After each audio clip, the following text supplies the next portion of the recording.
கர்த்தருடைய பரிசுத்த நாமத்திற்கு மகிமை உண்டாவதாக. இந்த அதிகாலை வேளையில் இன்று நாம் தியானத்துக்கு எடுத்துக்கொள்ள இருக்கிறதான வேத வசனம் 1 பேதுரு 5ஆம் அதிகாரம் 8ஆம் வசனம்.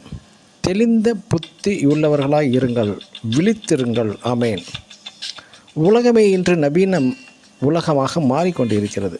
வீட்டில் இருந்தபடியே வங்கி பரிவர்த்தனை, பேங்க் டிரான்ஸ்லேஷன், ஷாப்பிங் எங்கும் வகையில் வரிசையில் நிற்க தேவையில்லை. வீட்டில் இருந்தபடியே train ticket, bus ticket, flight ticket மற்றும் நமது bank, ATM, credit card, debit card மூலமாக எளிதில் எடுத்துவிடலாம்.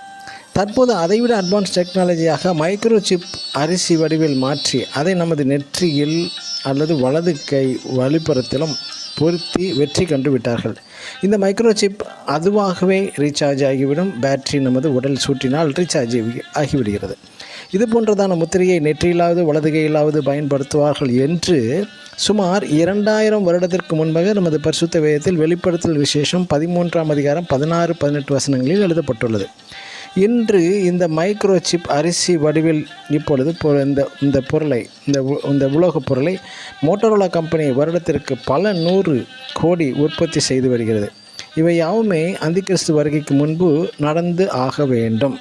யார் இந்த அந்திகிறிஸ்து? எங்கிருந்து இவன் தோன்றுவான்? 2 யோவான் 7ஆம் வசனத்தில் மாம்சத்தில் வந்த இயேசு கிறிஸ்துவை அறிக்கை பண்ணாத கிறிஸ்தவன் தான் இவன். மற்றும் 1 யோவான் 2ஆம் அதிகாரம் 22 வசனங்கள் பிதாவையும் குமாரனையும் மறுதலிக்க இந்த கிறிஸ்தவன் தான் இவன். 2 தெசலோனிக்கேயர் 2ஆம் அதிகாரம் 4ஆம் வசனம் தேவனுடைய ஆலயத்தில் தேவன் போல் உட்கார்ந்து காண்பிக்கும் கிறிஸ்தவன் தான், ஊழியன்தான் இவன்.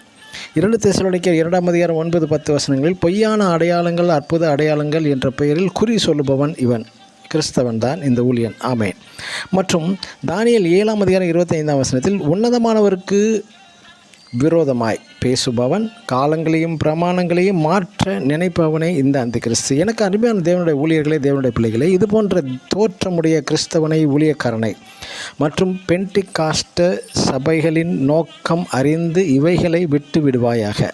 தெளிந்த புத்தியுள்ளவர்களாக இருங்கள், விழித்திருங்கள். நமது ராஜாவாகிய இயேசு கிறிஸ்து அதிசீக்கிரமாய் மத்திய வானில் வரப்போகிறார். தெளிந்த புத்தியோடு இருங்கள். ஆமேன். God bless you.